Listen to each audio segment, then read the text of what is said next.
Hello YouTube family, welcome back to my channel where I will inspire, encourage, and share some of my life with you. Life is my niche, so tune in and enjoy. Thank you so much for being here. If you see anything entertaining or inspiring, please share the love and share the video with a friend or family. I'm so excited to have you here with me. We are going to go over some tips, some homeschooling tips. I have not homeschooled before, but I have done daycare before. I have taught and done things for pre-K. So I kind of feel like this is just kind of fell in my area. I'm definitely not a teacher, but I am a mom of 2 boys, and I love being a mom. I love being a parent. I love doing teaching and doing things like that. And I want to help you guys kind of get through this time. I wanted to give some tips on how to create a schedule for your children, and maybe what does that look like. A lot of times kids do totally operate better in a more structured environment, which is why schools operate the way they do. I do think that too much structure is a little too much, and that might be why we do have some more behavior problems in schools, because it's not enough one-on-one time, and that the structure could be so intense for some children that it does not work. So one of my biggest tips is, what does your child like? What do your children like? And what are their mannerisms? Do you know them well enough to kind of tell whether they need like total structure, lenient structure, or complete leniency to learn? They have Montessori schools that I know that you know of. Then some private schools also have ways that the children can be free in their learning, and they have like Montessori is more of less structure. The kids do a lot of group work or one-on-one or self-work, where they kind of teach themselves, and they can pretty much roam around the classroom as they feel. They not have to sit at a desk, or at least the Montessori schools that I've been at with my child.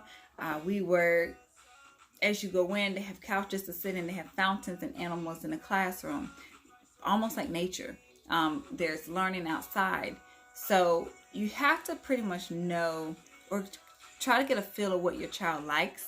Mine likes structure, but also a lot of free time. So what I find works for him, if we do an hour of solid work, then he gets 30 minutes to an hour of free time, another hour of solid work, 30 to an hour of free time, another hour of solid work. And if that in the solid work, he has to be completing his assignments and be totally focused in order to get his free time. He wants his free time because what boy does not? And then now he's able to give me his complete focus. So that is one big tip. Know your child and know their mannerisms. Know when too much is enough. Can they be on, so if you have multiple children, the big question is, can they be on the same schedule? Depending on their age, yes, they can, depending, like I said, on their age. So if they're all like first, second, third, then yes, first, second, and third grade is what I mean. They could probably be on the same schedule. I have a high school and I have a first grader. I have a 10th and a first grader. So those do not coincide with each other. So they are on 2 different schedules, but I do have a couple of hours in there where free time can be together so that they can see each other and play together. And so you want to keep that in consideration, as well as the ages of your children and how they are going to mesh together as far as their schedules and schoolwork. My oldest son has a whole like college type of setup, schooling online.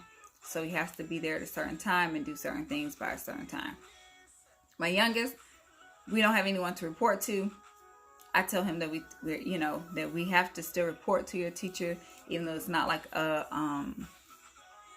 a set in stone, like this is what you have to do, but it works. So they can be on the same schedule, I think, if they are going to be, if they're close in age.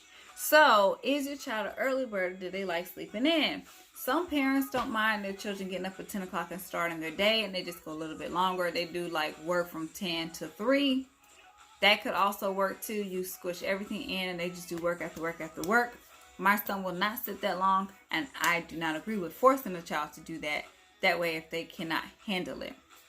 Mine likes to wake up early, so we get up early. We start our day with breakfast, Bible reading, and then we go into academics. And I'll share some of how I create my schedule with you. How do you want to contribute to your child's education? That is another question, because depending on how much you really want to contribute to your child's education is going to depend on how successful you are in this. Because you could say, oh, forget it, this is too much for me, I can't handle it. But you can handle it. It takes some perseverance and endurance. It's going to teach you a lot if you keep pushing yourselves to be the best parent that you can, to be a teacher now in this process. No one expected it, but it's here. Take a sip of water.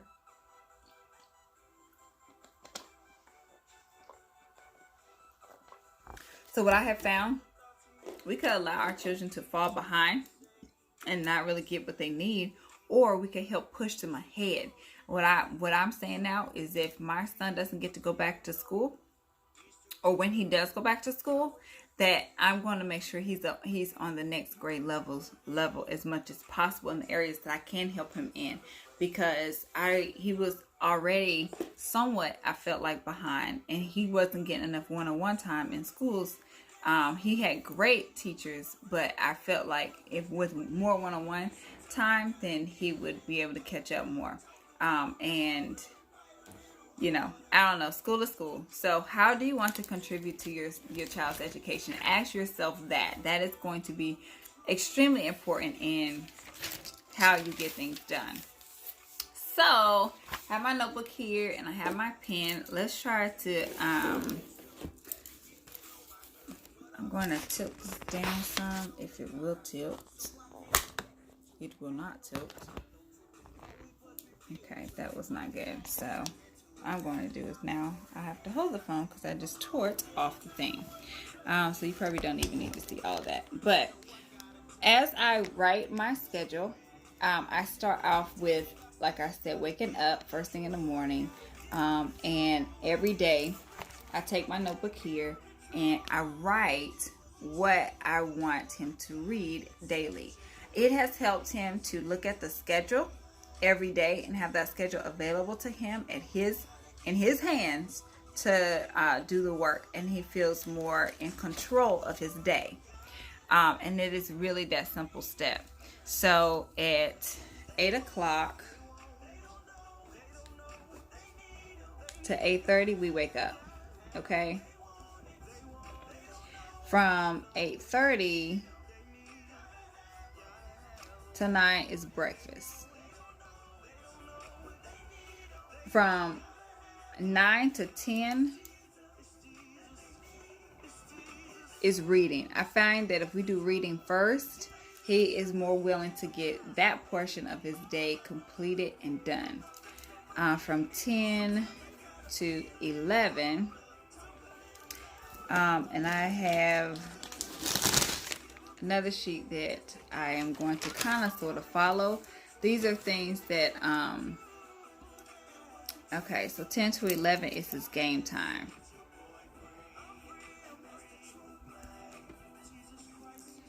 Now, I only allow a couple hours of screen time, so or Xbox time, game time, whatever game he wants to play. Okay. So he's not sitting there too long, and if I give him that break in the morning from reading, because the reading we're still learning to do, there could be some frustrations in there, so I definitely like to give him a break in that. So you have to basically tell what I did was teach him time to look at the clock, and at 11 o'clock the game has to be turned off. No questions asked, no matter where you are in the game. If you gave me a good time during reading, I might let you finish the game that you're trying to finish at 11, if it's not going to take no more than maybe 10 minutes. Other than that, no. And then if I do give him an extra 10 minutes, I take an extra 10 minutes from somewhere else. He likes to do science. What I've noticed that Monday through Friday of last week, he did not want to change his science time, which was from 11 to 12. He liked doing science right before lunch. At 12 to 1, this is midday, I do lunch and then outside time. Outside time, we take sidewalk chalk. He loves playing basketball, jump ropes, anything like that, anything to give him physical activity. And this requires me to play with him. So moms and dads, get active, get active, get active. I cannot stress that enough. Because it has helped him in time of quarantine. They can't really go play with their friends. Neighbors are being more cautious. They don't want their kids playing with other people's kids. So that required me to actually be active. And I am proud to say that I'm learning how to play basketball. So that was a goal of mine, a lifetime goal of mine. It's going pretty well. Then I wanted to give them a social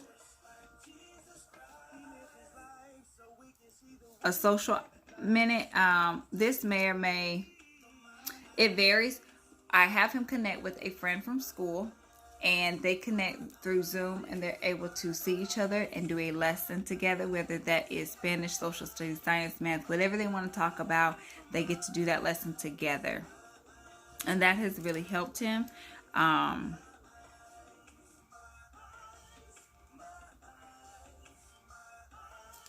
actually going to make that time later. Seems like he likes it to do, I don't know, it's kind of confusing, but you definitely want to give them some type of social hour or something from 2 to 3. We could do like math, from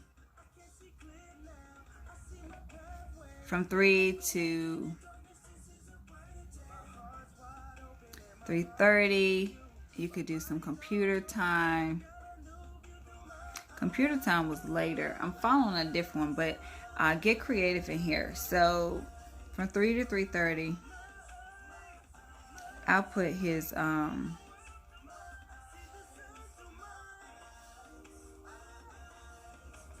do social studies.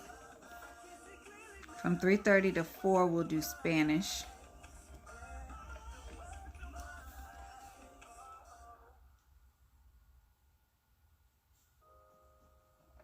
From 4 to 4:30, we'll do some handwriting.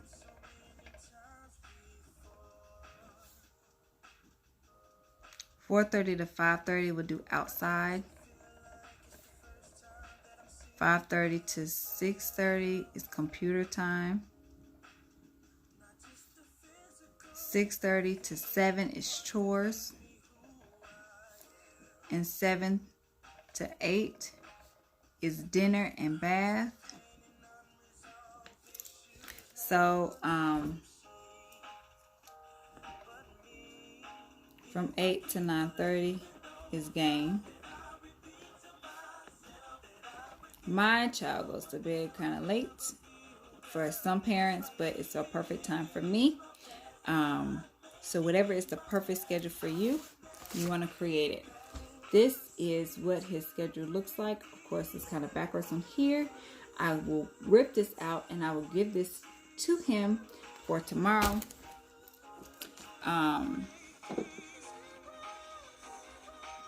I may switch some stuff because the social hour may end up being later. So this is not set in stone. As the hour goes, I might change it as we go about. But this is a good gist for me. I put the date at the top. So tomorrow is March 23rd.